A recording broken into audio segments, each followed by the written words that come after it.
We get everything set and then we go. Hey everybody, how's it going? I'm Envira Boy. You can call me Scott. We're playing Stardew Valley.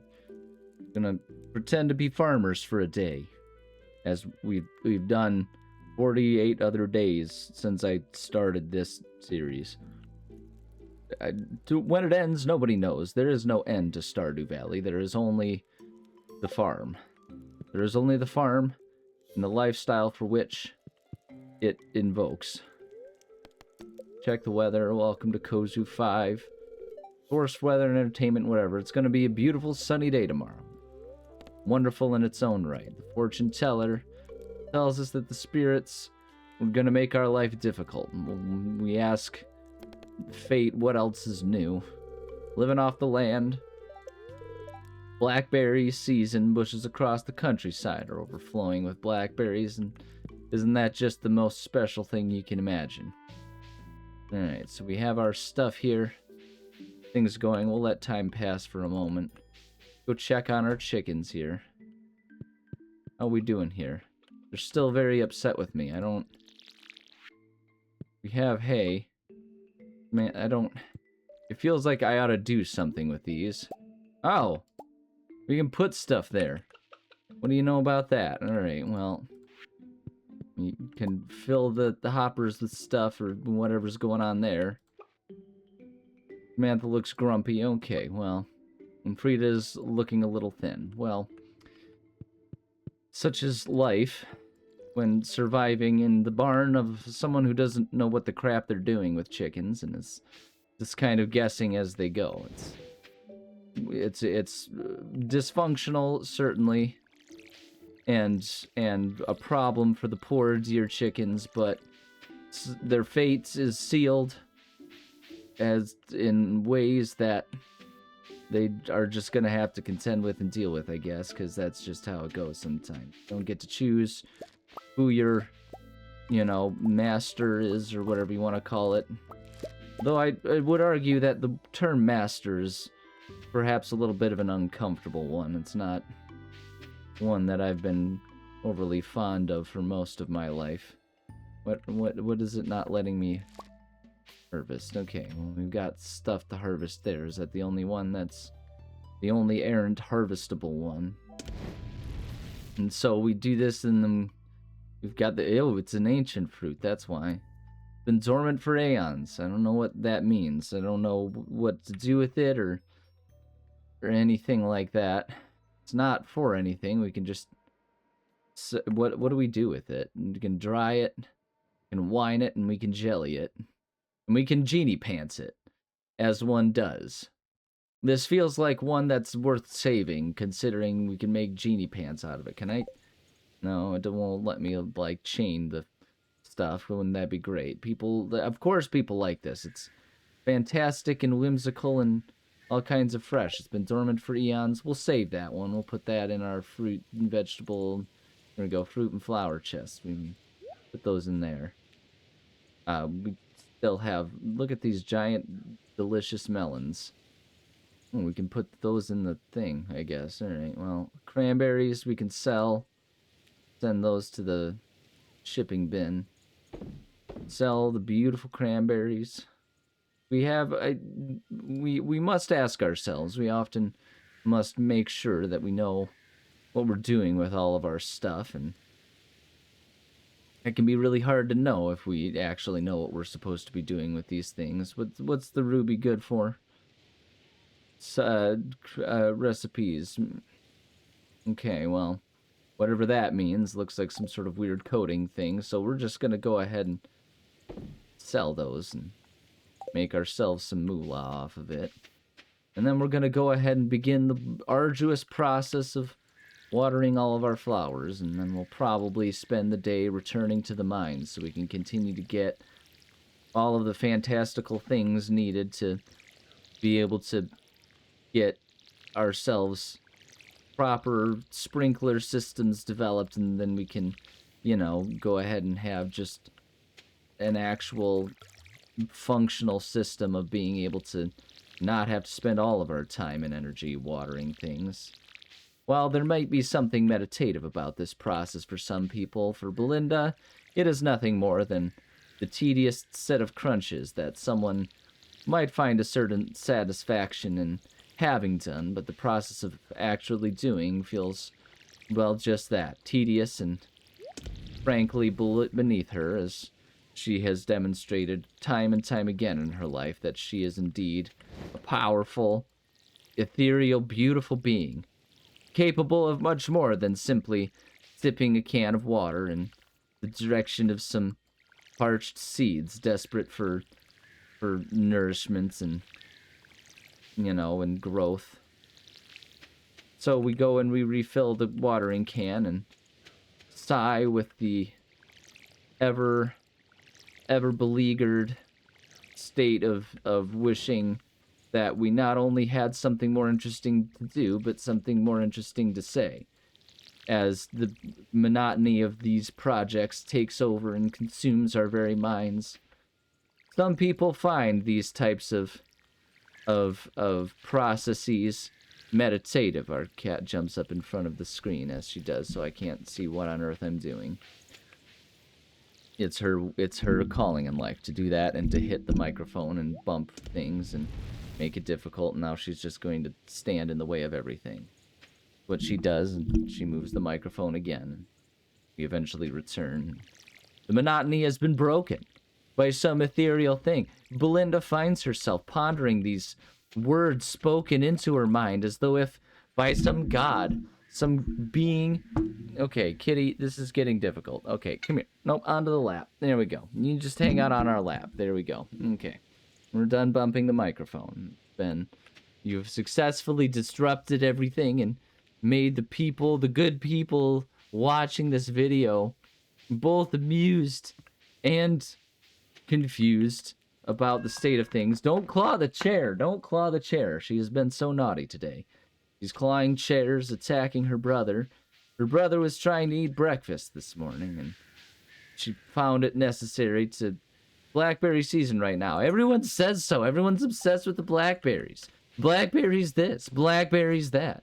Will you get me some blackberries? Why are they called blackberries when they oftentimes look more purple to most people? Why not purple berries? For that matter, why weren't grapes ever dubbed purple berries? Why is anything the way it is? What on earth are we supposed to do? Stop clawing the chair. You know better than this, cat, and you're getting a little ridiculous with it here.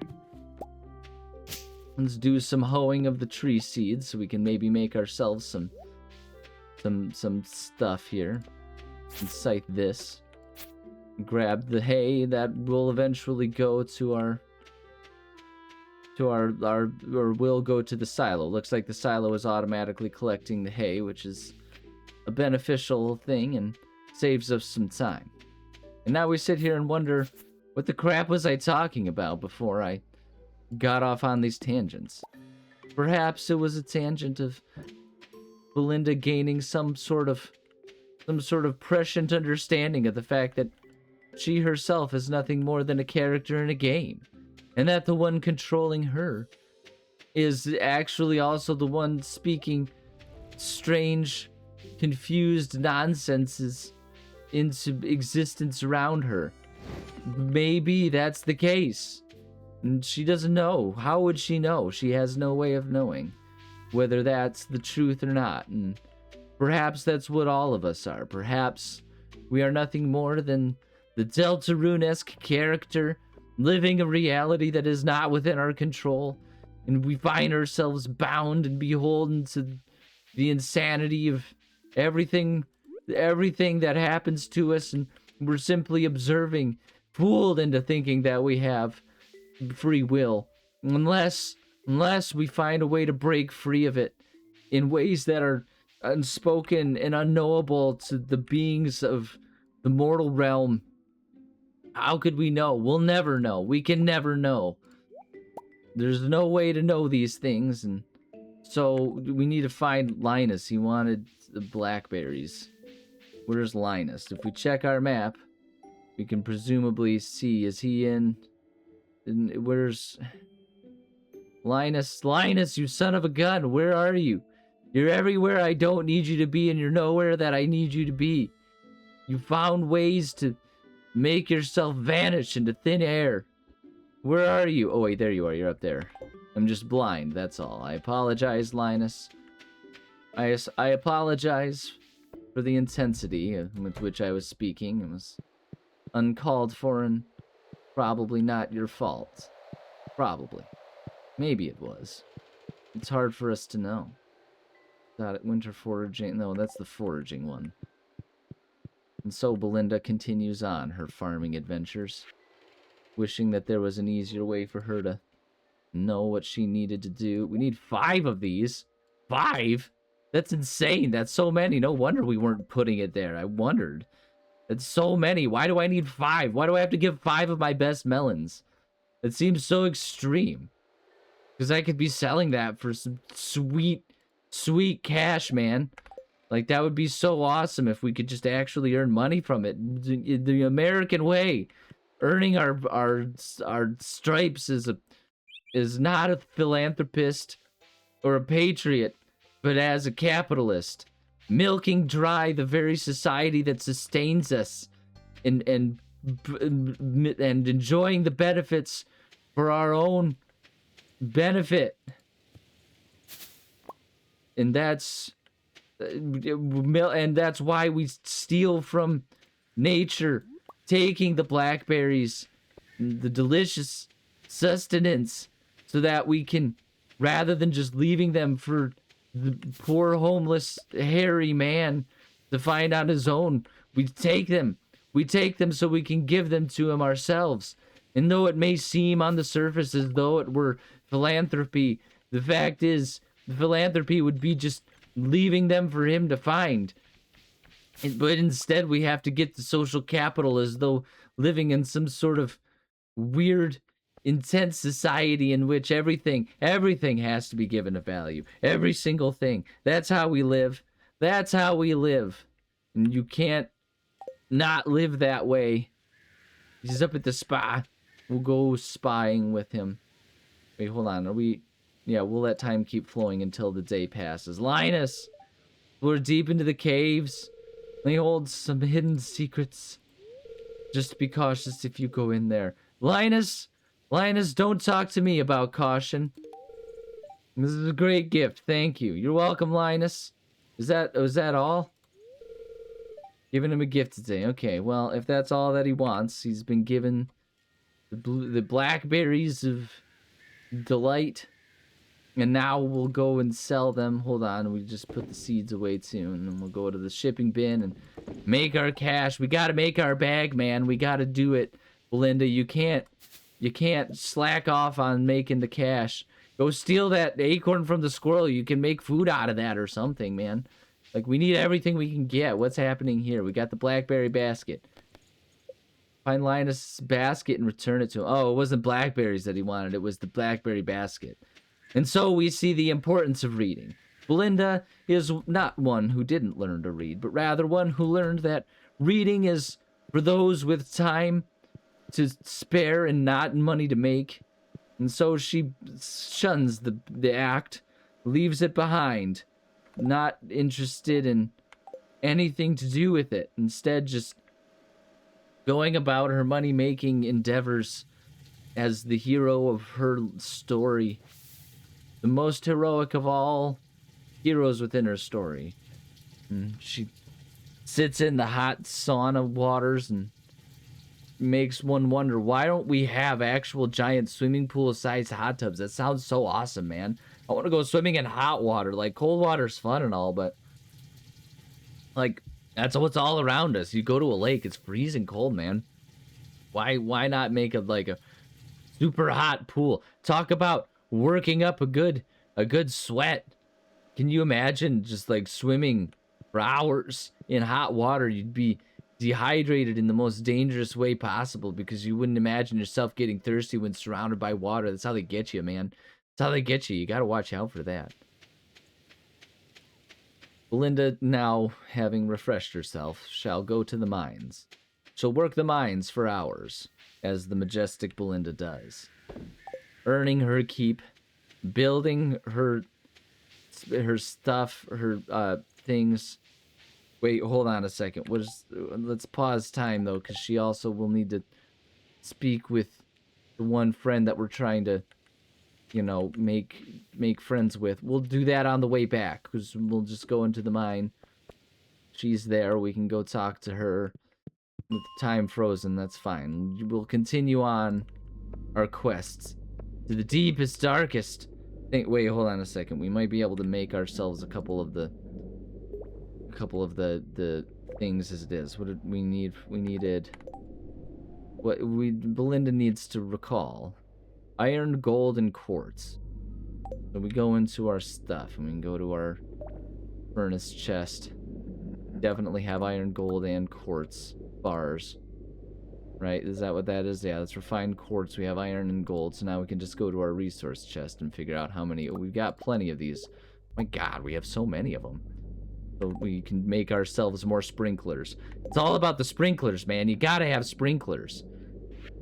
Like, what else could you possibly want out of life other than sprinklers? How many can we make? We can make 5 sprinklers. My God, that's so many sprinklers. Let us go. We're gonna have the most amazing farm. Okay, we'll put those back in the resource chest for now. Knowing that we have them. I have the hiccups. And Belinda wonders why or how the god who speaks to her in her mind, informing her of what she'll be doing. She has just enough sentience to question how this makes sense, but no more independence to fight it. It's not her fault. It's not a shortcoming of herself, but rather the tragic nature of being some homunculus Frankenstein of a creature beholden to whims of her creator. And it's the curse that she must bear and contend with. Look at all that stone, man. And so she delves deeper into the mine, not out of a passion for such activities, but out of a compulsion. A compulsion that she cannot understand, but also is pretty lucrative for her, so ultimately she's probably pretty okay with it. Alright, well, there we go. Finally, she kills the nasty slime creature. The creature that would attack and destroy her if she did not fight back. She is not a cruel individual. She merely has respect for the way of life. Even in an innocent game such as Farming Simulator 9000, the passion of the farm, she is recognizant of the fact that life demands death, as all things must be balanced. Cannot have life without death, be it the death of a star to produce stardust from which we all come from, or the death of a weird slime creature because it simply has a disdain for life other than itself.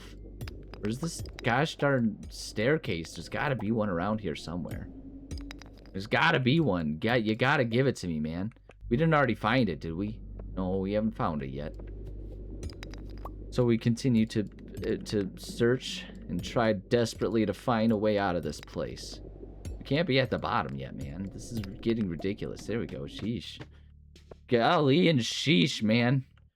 It takes so long to find these things. And now the weird smoke zombies, the angry creatures that we, for some reason, can't hit for the weird angles. So we'll free him and begin the fight to murder the weird creatures. As again, we recognize and acknowledge and accept the reality that life demands death.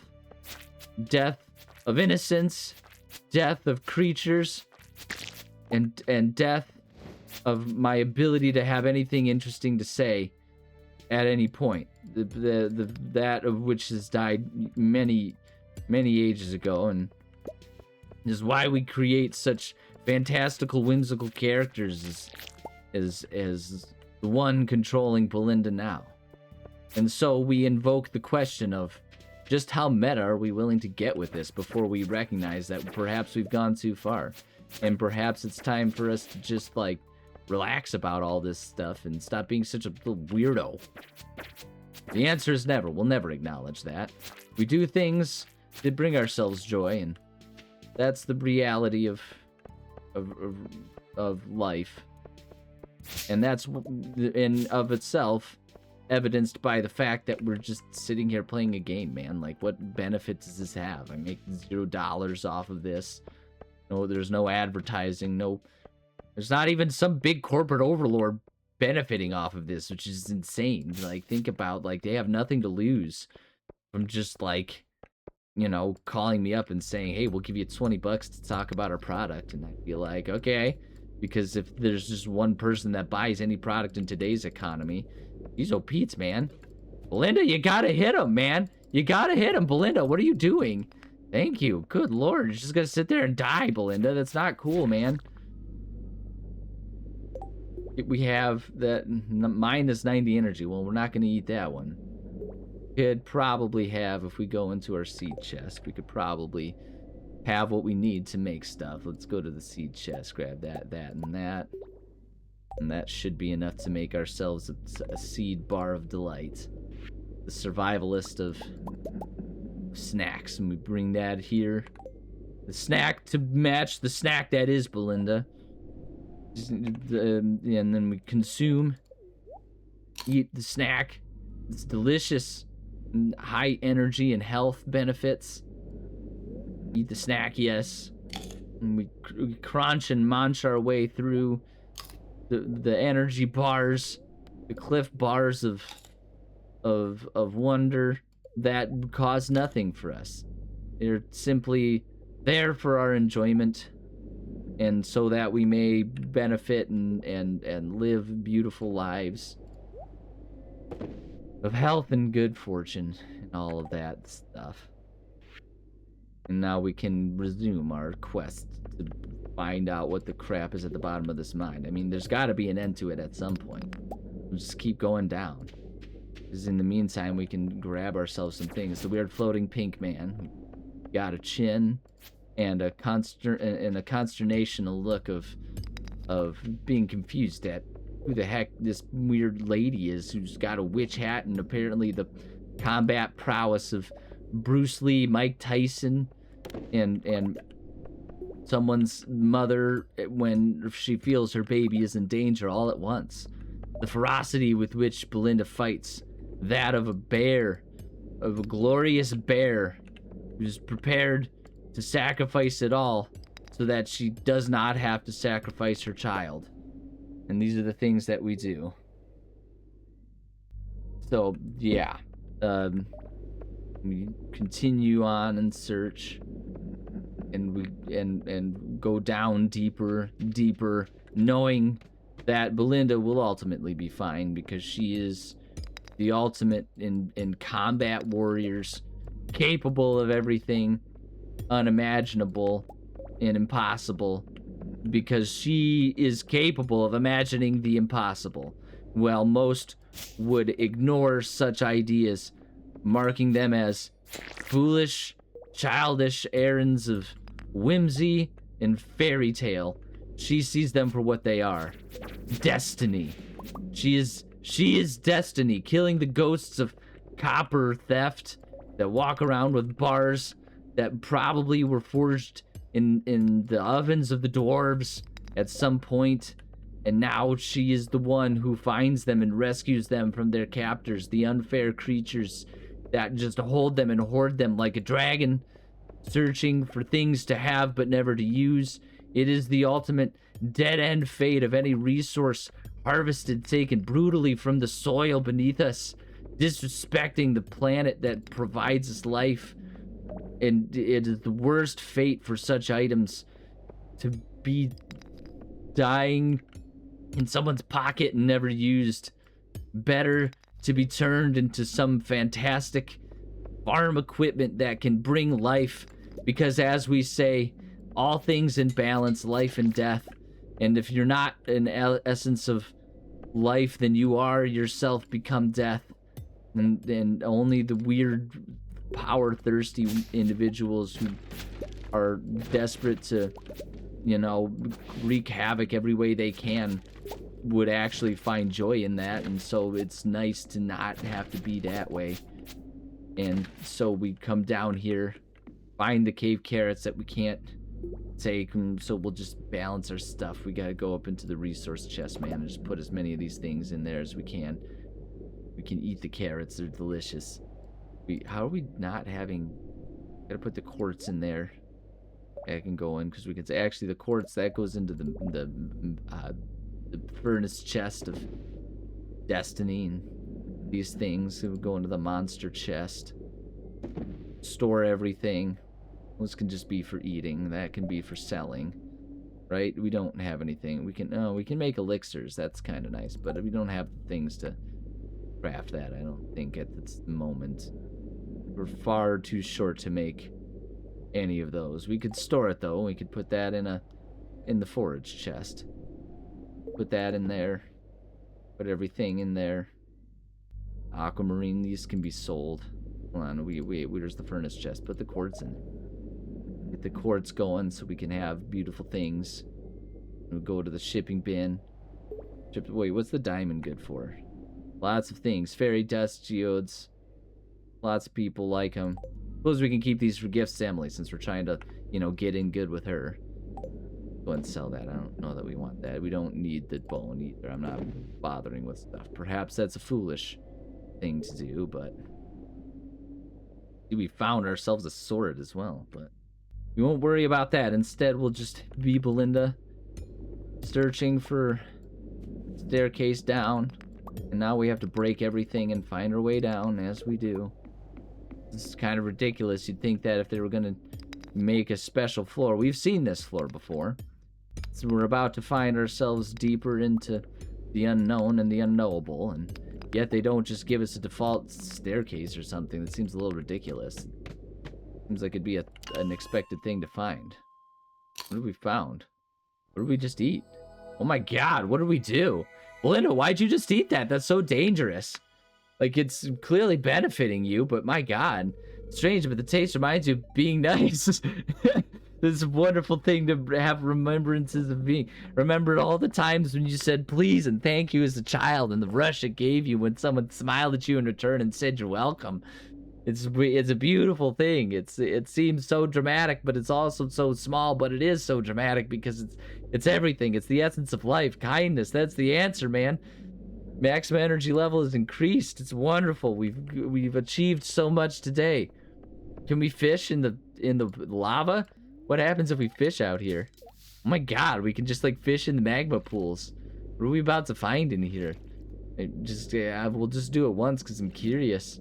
Probably nothing. You would think it would be nothing in the pools of death and heat and destruction. Indeed, we have found the remnants of a poor man who fell in and lost his glasses. That's all there is to find down here. Trash. The trash left behind in a world that doesn't have anything to offer except for sacrifices and, you know, titering the value of those sacrifices to the lava gods below.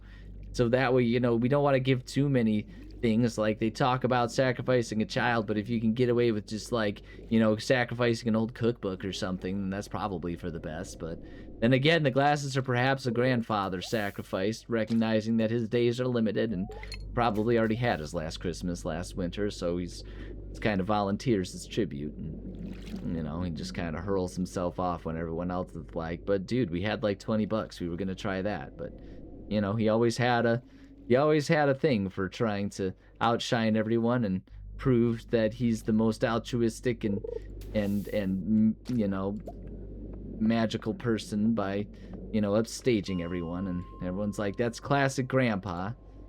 Well, you know, what would you expect? Nothing less. That's what we would expect. But as we near the end of, you know, the time that we have for this episode, we'll go to the bar where we find our friend that we're attempting to befriend, and then we can go and offer up a gift of Diamond Deluxe Delight, and see if they, you know, if she's all about it, or if she looks at it and says, like, first off, this better not be no blood diamond. And then second off, what makes you think that we're friends enough for this? This is very expensive stuff, and you're not giving me a gift. You're giving me an obligation to try and return the favor in some way, shape, or form. And frankly, I just don't know what to do with that. Anyway, here's your diamond. Feeling positive energy from this gift. Yeah, I'd hope so. It's a diamond. It's worth quite a lot of money. Especially in this economy when, you know, the stupid millennials are killing the diamond industry. And so diamonds have to go up in value because rather than, you know, making more money by making prices more reasonable to entice people to buy it, and instead you raise prices so that way those who are foolish enough to fall for it can cover the losses for those who have a brain and are like, that's not worth that much. You're just making that up. It's just pure nonsense that you would say that it's worth that much. Anyways, it's time probably for us to call it a day. We can, you know, move on with our lives and begin the next one. I will likely let just the day in Stardew Valley complete and just sitting here, but I won't do anything else today. We'll just let time pass and move on with our lives. And with that, that means it's time for me to say thank you for joining me. I love and appreciate every single one of you. We ranted quite a bit today, but of all of the things worth saying, the most important one is recognize that should it be that our games are merely windows into another reality and you are the god of everything that is happening, perhaps that means it's a good idea to be kindly and gentle towards our people and give them gifts and take care of them. That would be a kind thing to do. Don't choose the evil route, because that just seems like it's probably overkill for things. So that's, you know, don't be evil. We saw the fruits that bring remembrance of being kindness offer energy and sustenance. So maybe that's less of an analogy and more of a reflection of reality. Anyways, farewell. Love you. Farewell. Night descends upon Buttsoupe Farms. Belinda stands awkwardly, staring into space. Time gently passes over her, washing over her consciousness, bathing her in understandings that those passing by couldn't even fathom, because they're mostly too distracted by how weird and creepy she's. I mean, who just does that? Who just stands and stares off into space like that? Like that's some weird stuff, man. Kind of freaking everyone out.